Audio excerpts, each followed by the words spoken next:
Atos 17, versículos 1 a 9. E nós falaremos, irmãos, nesta noite, ao ler este texto, sobre a verdadeira pregação.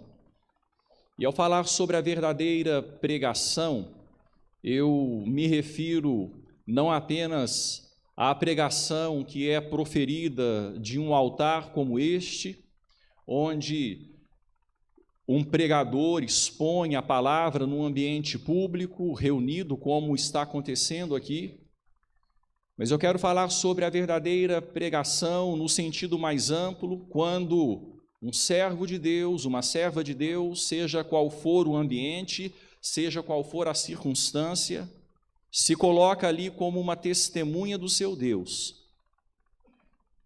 e fala da palavra do seu Deus, e fala dos planos do seu Deus, dos caminhos do seu Deus, e apresenta a mensagem de salvação, seja para um grupo, seja para uma pessoa, a verdadeira pregação.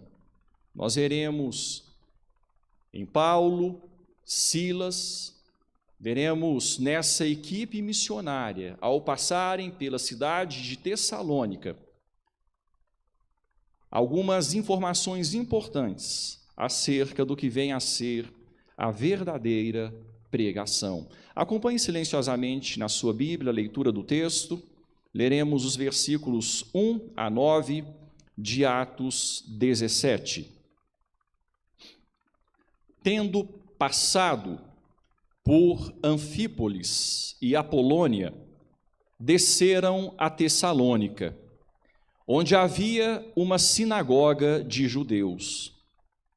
Paulo, segundo o seu costume, foi procurá-los, e por 3 sábados arrazoou com eles acerca das Escrituras, expondo e demonstrando ter sido necessário que o Cristo padecesse e ressurgisse dentre os mortos. E este, dizia ele, é o Cristo, Jesus, que eu vos anuncio. Alguns deles foram persuadidos e unidos a Paulo e Silas, bem como numerosa multidão de gregos piedosos e muitas distintas mulheres. Os judeus, porém, movidos de inveja, trazendo consigo alguns homens maus dentre a malandragem, ajuntando a turba, alvoroçaram a cidade e, assaltando a casa de Jason, procuravam trazê-los para o meio do povo. Porém, não os encontrando, arrastaram Jason e alguns irmãos perante as autoridades, clamando: estes que têm transtornado o mundo, chegaram também aqui, os quais Jason hospedou. Todos estes procedem contra os decretos de César, afirmando ser Jesus outro rei. Tanto a multidão como as autoridades ficaram agitadas ao ouvirem estas palavras. Contudo, soltaram Jason e os mais, após terem recebido deles a fiança estipulada. Os missionários foram acusados de transtornar o mundo. Será que essa acusação foi verdadeira? Transtornar significa modificar a ordem, desorganizar, provocar desordem. Na verdade, realmente, o que transtornou o mundo foi o pecado. Deus criou todas as coisas perfeitas. O pecado, todavia, transtornou, modificou a ordem, desorganizou, provocou desordem na criação, na perfeição inicial. Sábado passado, dia 18, estávamos no bairro São Francisco, em um trabalho de evangelização. Conversamos com muitas pessoas nas ruas, falando do amor de Deus, convidando-as para um momento de culto coletivo. Uma mãe com quem nos encontramos nos pediu: orem por meus filhos, de 22 e 23 anos. Eles eram bons filhos, trabalhavam, tinham responsabilidade, porém se envolveram com as drogas, perderam o emprego e agora vivem por aí sem destino, entregues ao vício. Eis um bom exemplo do transtorno causado pelo pecado. Estamos acompanhando Paulo e sua equipe na segunda viagem missionária. Partindo da Síria, passaram pela Cilícia e pela Galácia. Então Deus os conduziu à Europa. Passaram pela cidade de Filipos e lá tiveram experiências incríveis. Sendo convidados a se retirar da cidade, partiram. Atravessaram Anfípolis e Apolônia e chegaram à cidade de Tessalônica, a 160 quilômetros de Filipos, a sudoeste. A experiência que tiveram em Tessalônica é relatada de forma bem resumida, apenas nesses 9 versículos que lemos, uma forma bem resumida, bem condensada de escrever uma história que talvez daria muitos volumes da obra de Deus através da equipe missionária na cidade de Tessalônica. Os frutos desta visita foram imensos. Uma igreja florescente foi plantada, a qual propagou o evangelho por toda a região. 2 importantes cartas doutrinárias foram enviadas à igreja em Tessalônica, e essas cartas vieram a fazer parte da Bíblia Sagrada. Foi um tempo maravilhoso. Vamos observar um pouco disso na nossa palavra nesta noite. Considerando hoje essa visita a Tessalônica, refletiremos sobre a verdadeira pregação. Ressaltaremos que a verdadeira pregação explica o conteúdo bíblico. Ressaltaremos que a verdadeira pregação é o meio que Deus usa para o despertamento da fé. Ressaltaremos que a verdadeira pregação produz a oposição do mundo. 3 pontos. Vamos começar nossa análise. A verdadeira pregação explica o conteúdo bíblico. A verdadeira pregação explica o conteúdo bíblico. Tessalônica, cidade portuária, capital da província da Macedônia, uma grande cidade com cerca de 200.000 habitantes. Diferentemente de Filipos, era uma cidade que possuía uma sinagoga de judeus. Olhe mais uma vez em sua Bíblia, por favor, no versículo de número 1, o texto diz: tendo passado por Anfípolis e Apolônia, chegaram a Tessalônica, onde havia uma sinagoga de judeus. Lá eles estavam. E o apóstolo Paulo, seguindo sua estratégia, procurou os judeus que habitavam em Tessalônica. E por 3 sábados, não sabemos se foram sábados consecutivos, mas por 3 sábados, nos quais ele teve a oportunidade de estar lá, ele arrasou com eles acerca das Escrituras. Olhem sua Bíblia mais uma vez para o versículo de número 2. Paulo, segundo o seu costume, foi procurar os judeus, e por 3 sábados arrasou com eles acerca das Escrituras. Arrazoar é fundamentar com razões. O que é que significa o verbo arrazoar? Fundamentar com razões. Significa, na prática ali, que a pregação de Paulo consistiu em pegar a Bíblia, que eles tinham na época, o Antigo Testamento, que existia nas sinagogas judaicas,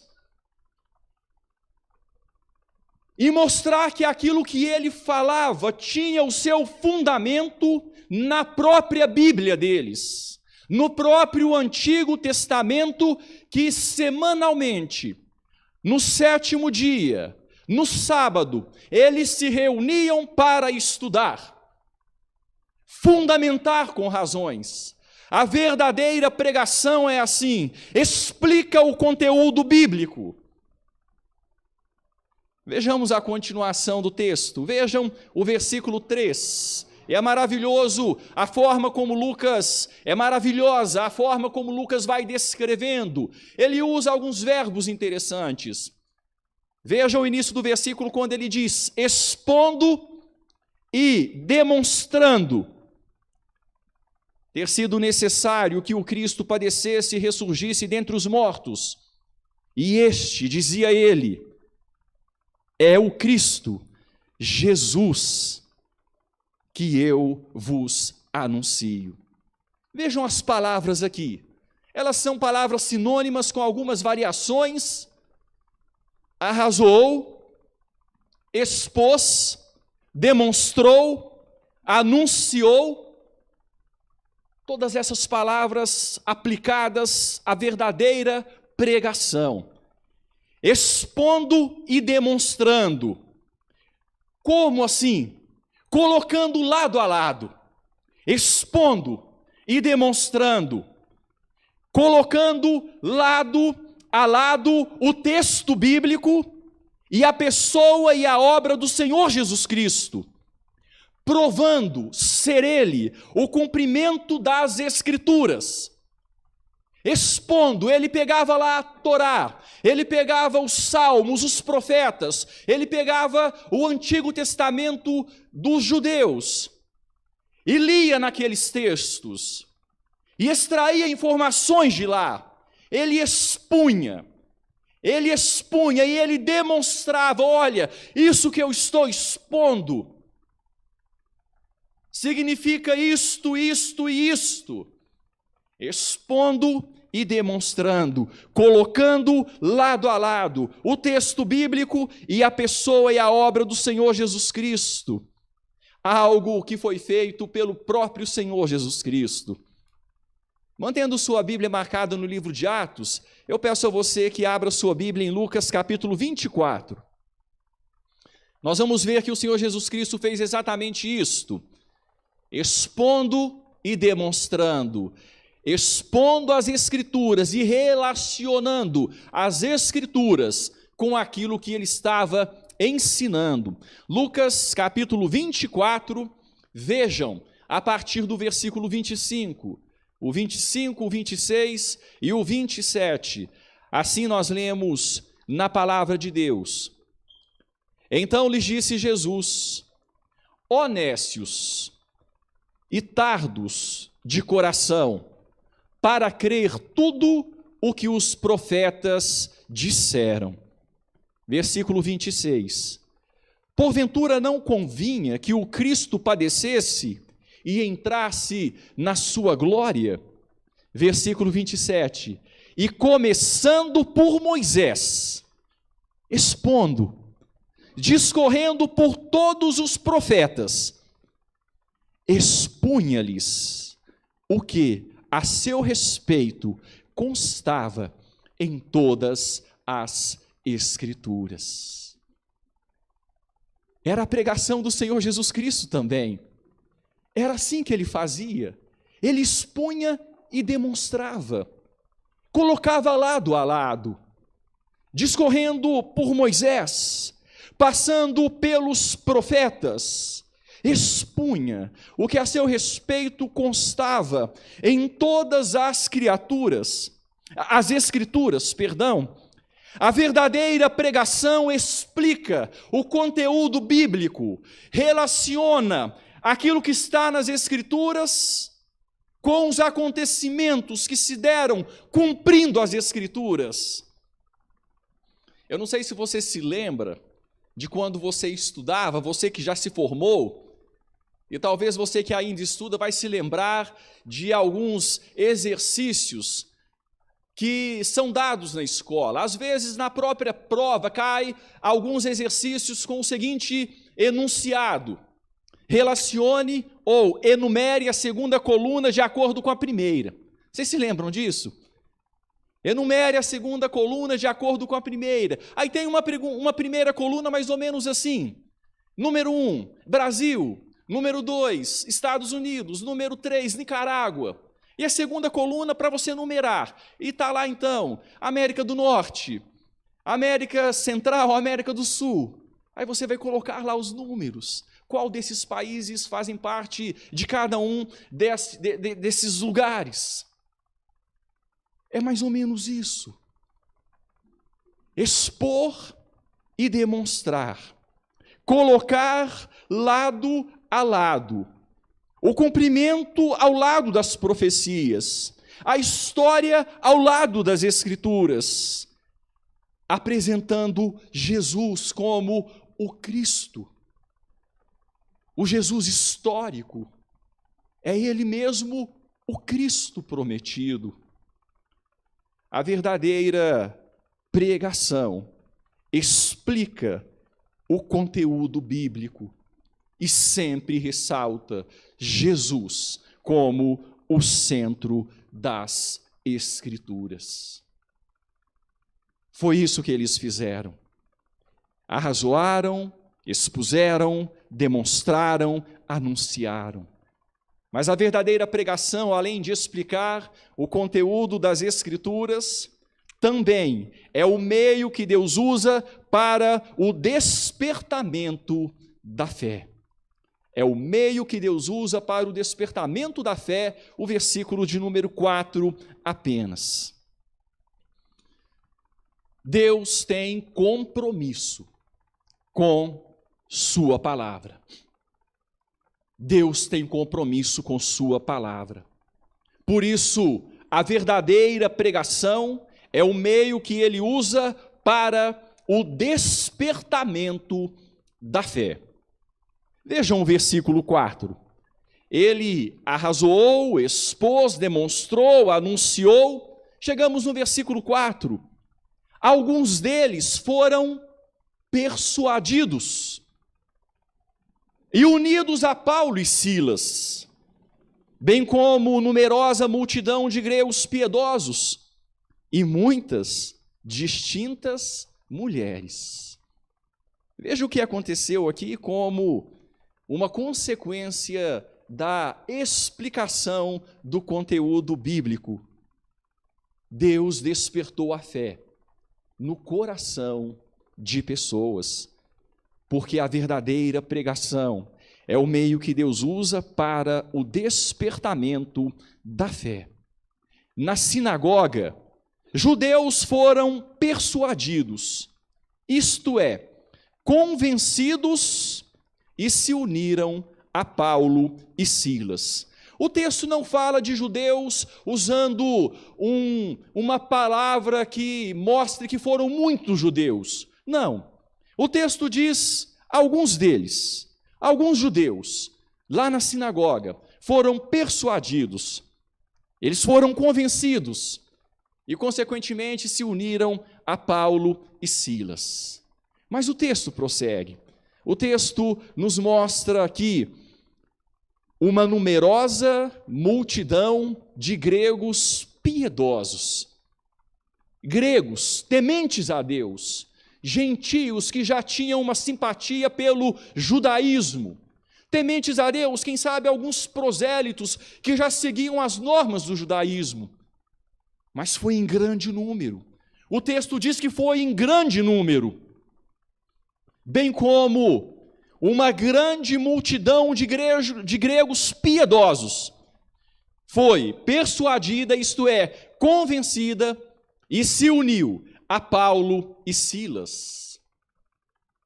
E o texto prossegue dizendo o seguinte, que muitas distintas mulheres, e aqui mais uma vez nós destacamos o cuidado que Lucas tinha ao falar nos seus textos de ressaltar as mulheres como uma forma diferente, como nós já destacamos em outros momentos, de valorizar a mulher, que naquela época não contava com muito valor. O cristianismo veio quebrando paradigmas e mostrando o valor da mulher diante de Deus. Não há homem nem mulher, escravo ou livre, grego ou judeu, todos são um, de igual importância. Muitas distintas mulheres foram persuadidas, isto é, convencidas, e se uniram a Paulo e Silas. Aqui nós vemos 3 grupos: judeus, gregos piedosos e distintas mulheres. Só que, como eu já disse, a narrativa em Atos é condensada. E Lucas, no seu propósito aqui, ele quis privilegiar o ministério dos missionários a partir da sinagoga. Mas o ministério dos missionários de Paulo, Silas e a equipe que estava com eles naquele momento não ficou apenas na sinagoga. Quando a gente começa a estudar as cartas que Paulo posteriormente escreveu aos Tessalonicenses, e foram 2 cartas, nós percebemos que o tempo que eles passaram ali foi um tempo bem maior do que 3 semanas. O texto fala que ele arrazoou com os judeus na sinagoga por 3 sábados, 3 semanas. Mas eles passaram um tempo maior lá. A gente dá para entender isso, é levado a essa conclusão ao analisar algumas informações contidas nas cartas aos Tessalonicenses. E quando nós estudamos as cartas aos Tessalonicenses, nós percebemos que o grosso lá, o forte, aquilo que foi a marca do ministério aos Tessalonicenses, foi a conversão de gregos pagãos. A conversão de pagãos que se uniram a Paulo e Silas e deixaram o paganismo, deixaram os deuses das religiões gregas e se uniram ao verdadeiro Deus, entendendo ser Jesus o Cristo de Deus, o Salvador, o enviado, aquele que veio para reconciliar o homem consigo, o homem com o próprio Deus. Permaneça com sua Bíblia aberta ou marcada em Atos. Eu peço a você que abra sua Bíblia também em 1 Tessalonicenses. Eu acho que é uma forma tão maravilhosa de a gente estudar a Bíblia, fazendo estas correlações, pegando onde o momento no qual surgiu a igreja, no seu contexto, e depois observando as cartas que foram mandadas posteriormente a essas igrejas. Em 1 Tessalonicenses, então, no capítulo de número 2, no versículo, antes do capítulo 2, perdão, no capítulo de número 1, nos versículos 9 e 10. Vejam o que o texto das Escrituras vai dizer aí, 1 Tessalonicenses, capítulo 2, versículos 9 e 10, pois eles mesmos, e o eles mesmos aqui está falando da repercussão grande que a passagem de Paulo e sua equipe lá em Tessalônica teve. E a partir da cidade de Tessalônica, toda a circunvizinhança e muito além, A palavra repercutiu não só na Macedônia e na Acaia, mas por toda parte, através de Tessalônica. Então o texto diz: eles mesmos, aqueles que foram alcançados pela repercussão, no tocante a vós outros, proclamam que repercussão teve o nosso ingresso no vosso meio, e como, deixando o quê? Os ídolos, os falsos deuses, aqui se referindo aos gregos pagãos, aqueles que tiveram um primeiro contato com a fé, deixando os ídolos, vos convertestes a Deus, para servirdes o Deus vivo e verdadeiro, para aguardardes dos céus o seu Filho, a quem ele ressuscitou dentre os mortos, Jesus, que nos livra da ira vindoura.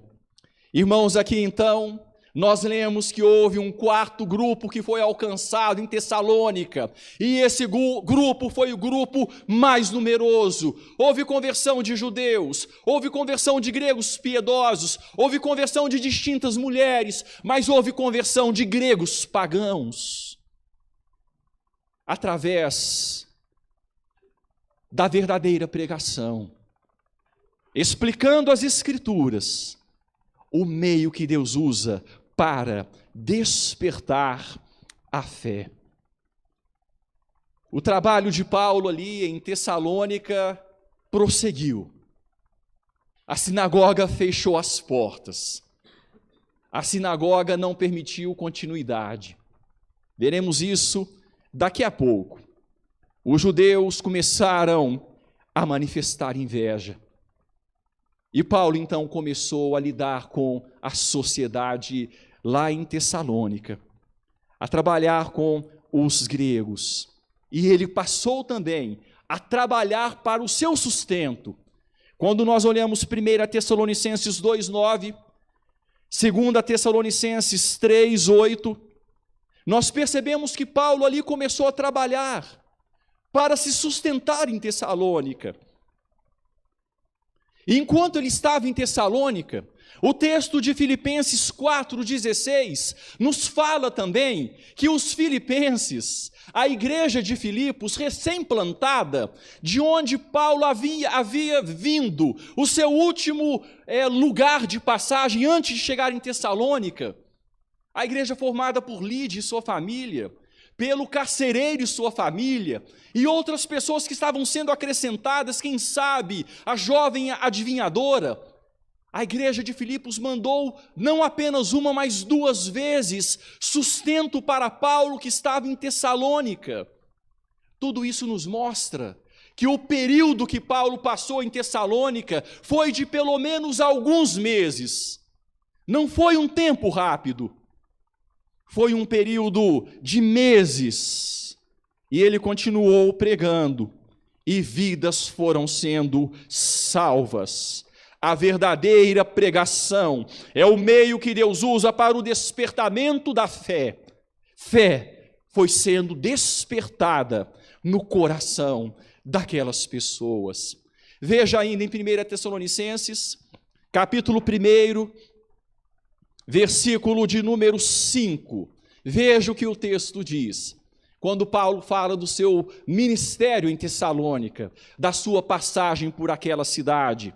1 Tessalonicenses, capítulo 1, versículo 5, o texto diz: porque o nosso evangelho não chegou até vós, somente em quê, irmãos?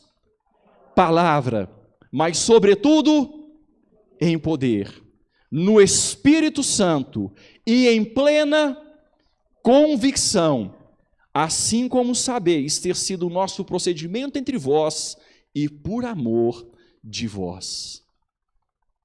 O nosso evangelho não chegou até vós somente em palavra, mas à medida que a palavra era pregada, o Espírito Santo agia. E aquilo que Paulo diz em outro lugar, Romanos 10:17, a fé vem pela pregação, e a pregação pela palavra de Cristo. à medida que eles recebiam a pregação verdadeira, a explicação das Escrituras, Deus despertava a fé no poder do Espírito Santo, e a fé brotava no coração daquelas pessoas, naquela cidade. O evangelho que chegou, não em palavra, mas em palavra acompanhada do poder do Espírito, que levou à convicção, e muitos eram persuadidos. A verdadeira pregação é o meio que Deus usa para o despertamento da fé. O Senhor Jesus Cristo fez da mesma forma. Mais uma vez eu peço a você que vá comigo para Lucas capítulo 24, deixando o texto de Atos marcado. Lucas capítulo 24. Vejam como é bem semelhante àquilo que se deu com o Senhor Jesus Cristo, pregando aos discípulos no caminho para Emaús. Lucas capítulo 24, versículos 44 e 45, o texto da palavra de Deus diz assim: a seguir, Jesus lhes disse: são estas as palavras que eu vos falei, estando ainda convosco. Importava se cumprisse tudo o que de mim está escrito na lei de Moisés, nos profetas e nos salmos. Vamos ler juntos o versículo 45. Então lhes abriu o entendimento para compreenderem as Escrituras. E o entendimento foi aberto mediante a pregação do Evangelho. O entendimento foi aberto mediante a exposição da palavra de Deus. A verdadeira pregação é o meio que Deus usa para o despertamento da fé. Quando, irmãos, nós, voltando para Atos, e se você puder ir para o capítulo 27, apenas uma citação rápida. Atos, capítulo de número 27, versículo de número 2. Paulo estava indo preso para Roma, onde esteve preso por 2 anos. E havia alguém que estava preso com ele, alguém que o acompanhava, que o servia ali. Colossenses capítulo 4, versículo 10, vai falar deste homem também como preso com Paulo. E aqui em Atos 27, versículo 2, o texto diz: embarcando num navio adramitino, que estava de partida para costear a Ásia, fizemo-nos ao mar, indo conosco, como é que chamava o homem, irmãos? Aristarco, macedônio. De onde? De Tessalônica. Vejam o prosseguimento da obra. Paulo passou por Tessalônica, Paulo fez a obra lá na Macedônia, capital da Macedônia, e depois ele prosseguiu, ele terminou a 2ª viagem missionária, ele fez a sua 3ª viagem missionária, agora estava indo preso para Roma. E tinha alguém preso com ele, um servidor, um convertido, foi convertido lá em Tessalônica. Quando na 2ª viagem missionária, ele expôs as Escrituras e o Espírito Santo despertou a fé. Era Aristarco, de Tessalônica, na Macedônia. Agora era missionário também. Agora acompanhava Paulo na obra missionária. A verdadeira pregação explica o conteúdo bíblico. A verdadeira pregação é o meio que Deus usa para o despertamento da fé. E eu quero encerrar ressaltando que a verdadeira pregação produz a oposição do mundo. A verdadeira pregação produz a oposição do mundo. Paulo e Silas ensinaram a Bíblia, pregaram a palavra de Deus, e Deus usou a pregação deles para despertar muitos à fé. Os judeus ficaram com inveja disso e criaram um grande tumulto na cidade. Gente, isso aqui era de praxe. A gente está vendo que era isso que acontecia. A pregação causava estardalhaço, tumulto, turbas se ajuntavam e se levantavam contra. Foi assim em Filipos que acabamos de ver. A primeira cidade pela qual eles passaram na Macedônia. Foi assim na Galácia também, em Antioquia da Psídia, em Icônio, em Listra. Era essa a história que se repetia.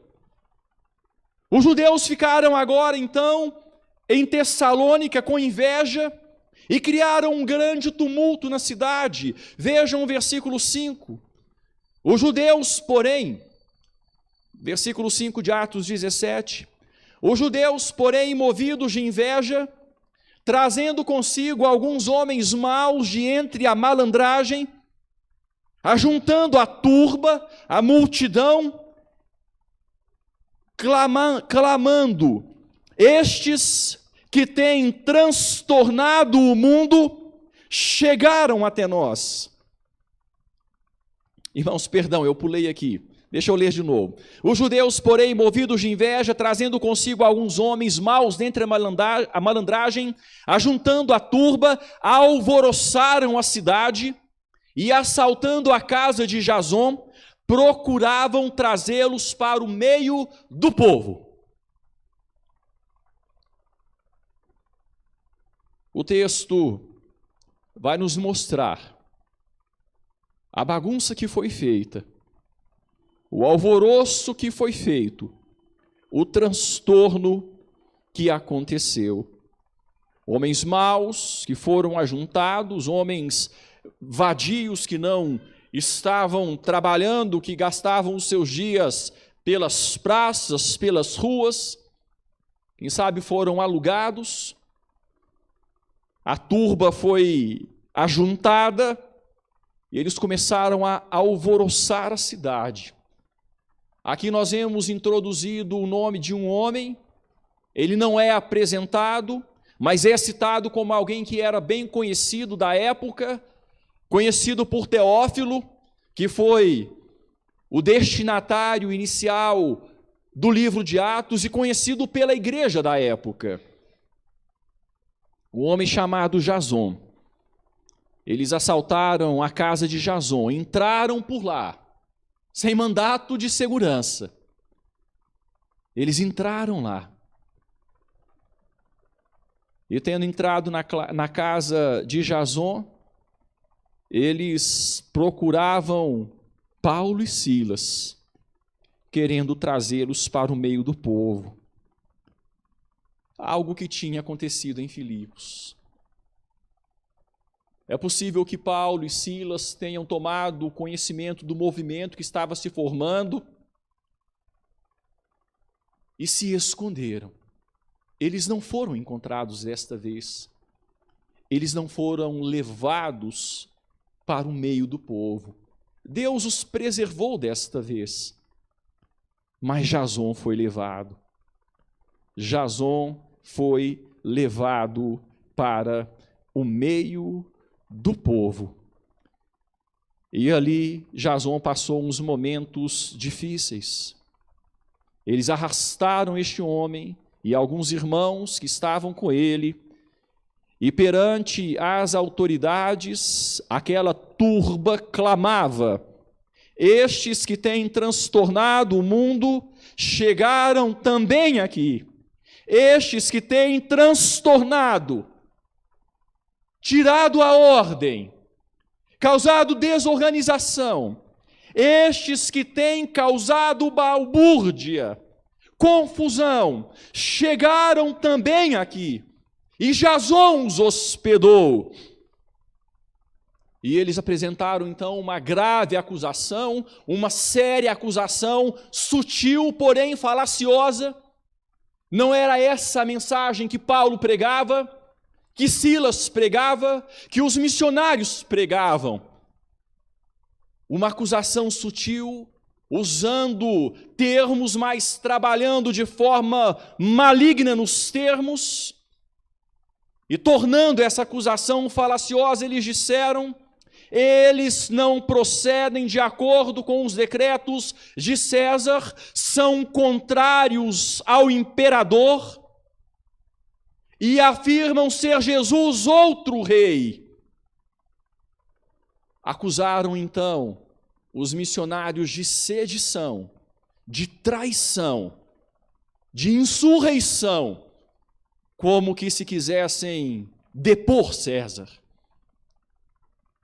Eles não procedem de acordo com os decretos de César, são contra os decretos e afirmam a existência de outro rei.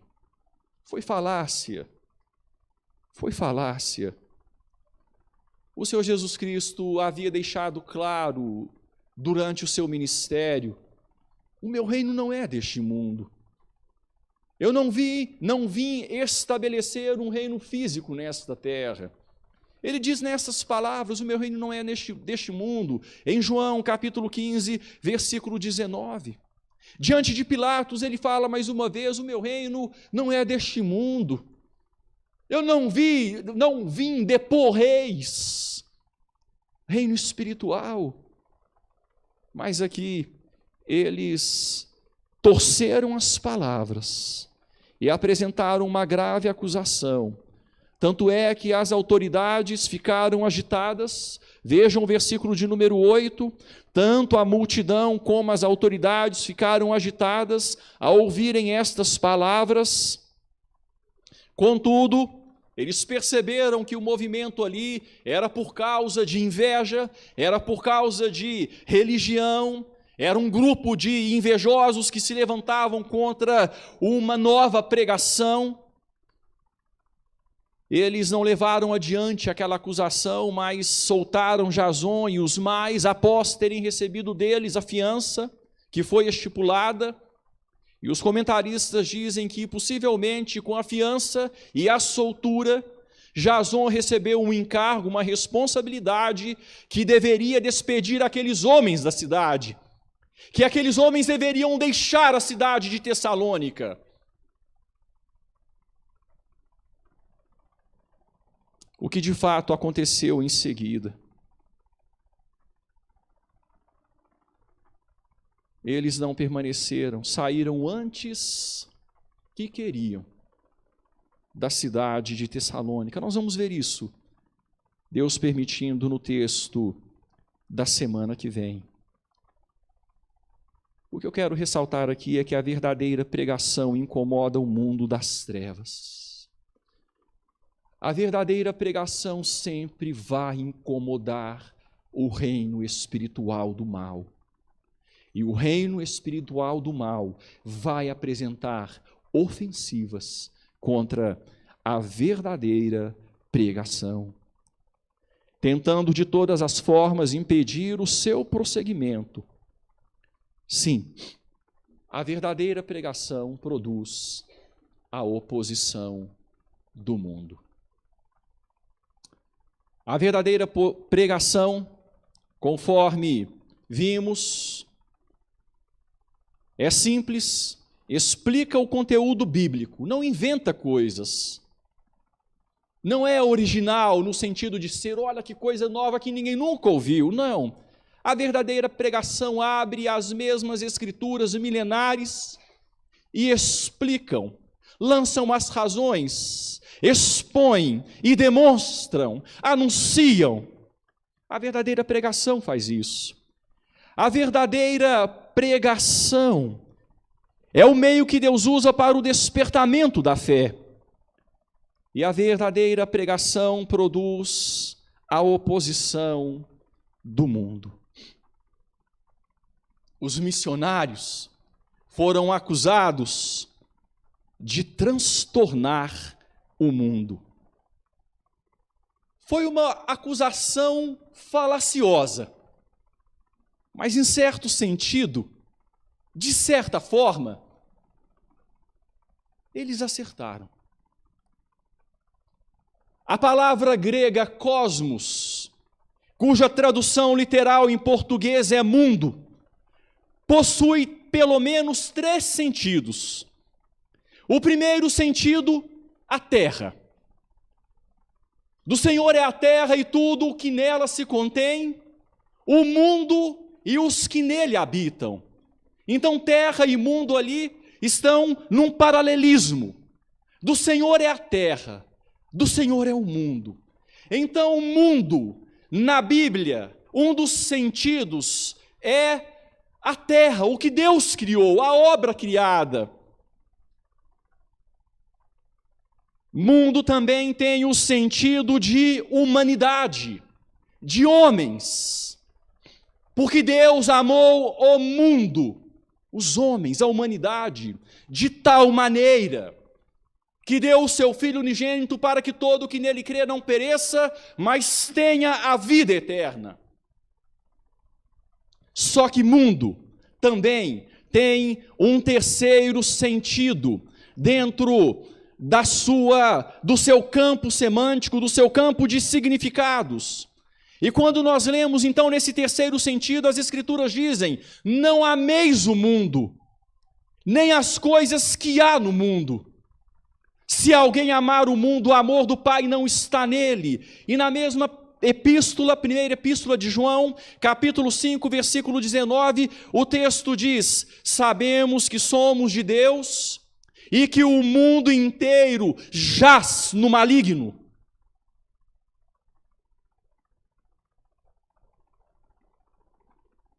Eles foram acusados de transtornar o mundo. Nesse último sentido, sim, nesse último sentido, o mundo foi transtornado por eles. Nesse último sentido, o mundo é transtornado pela igreja. Nesse último sentido, o mundo é transtornado pelo Evangelho. Nesse último sentido, o mundo é transtornado pela verdadeira pregação. E o chamado dessa noite, da palavra de Deus, é que nós sejamos transtornadores do mundo. Nesse último sentido, que traficantes mudem de ocupação ao perderem seus clientes, libertados pelo Evangelho, e que mães não precisem mais pedir oração pela libertação de seus filhos viciados, e que sejamos chamados de transtornadores do mundo.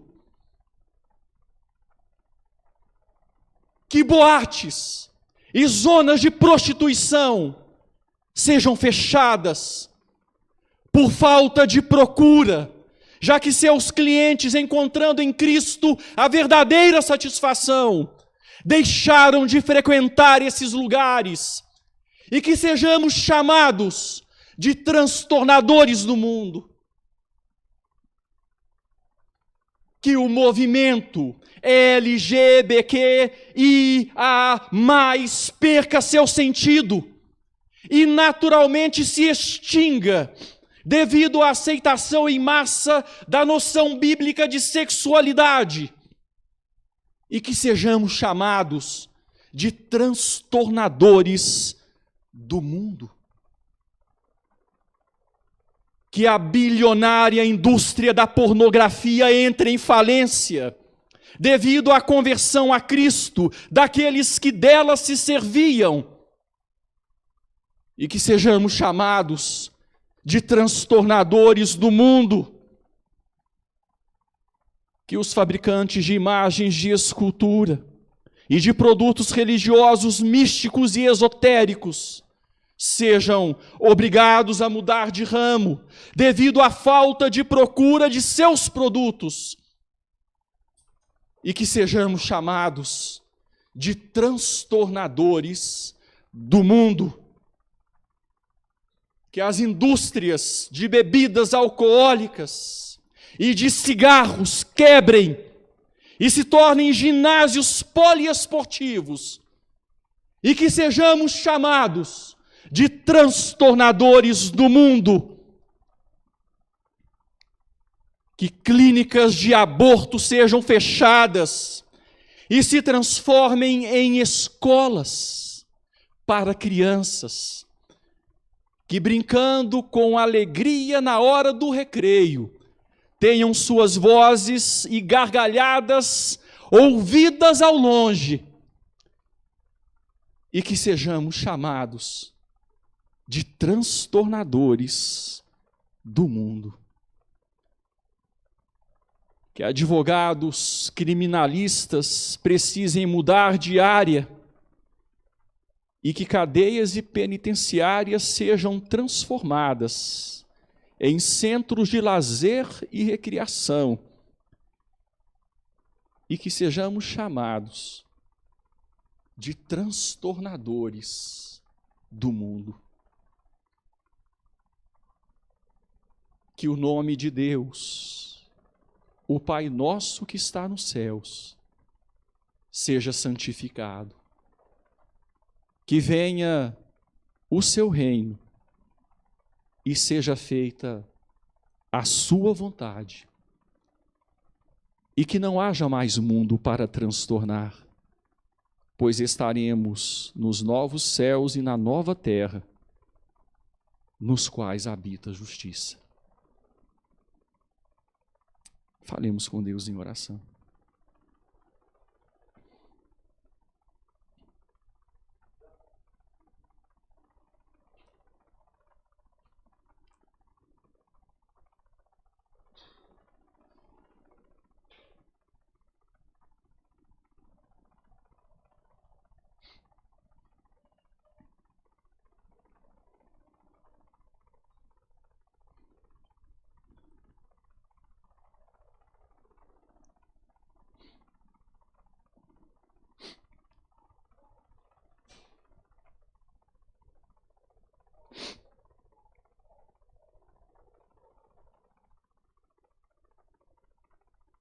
Senhor, nós temos em suas mãos o Evangelho,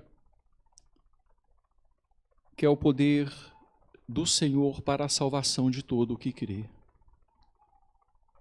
Através deste Evangelho, o reino das trevas, o império das trevas é saqueado e vidas são tiradas, são conquistadas para o Senhor e trazidas para o reino do Filho do seu amor. Temos em mãos o Evangelho, através do qual podemos vivenciar a verdadeira pregação, que não é nada mais do que a explicação do conteúdo bíblico. Através do Evangelho, podemos ter a alegria de ver o Senhor despertando a fé no coração daqueles que hão de crer. Através do Evangelho, o mundo, como vimos neste terceiro sentido, ficará alvoroçado, agitado, perseguição, ódio, homens maus dentre a malandragem, turbas que se ajuntarão, inveja, perseguição de forma geral.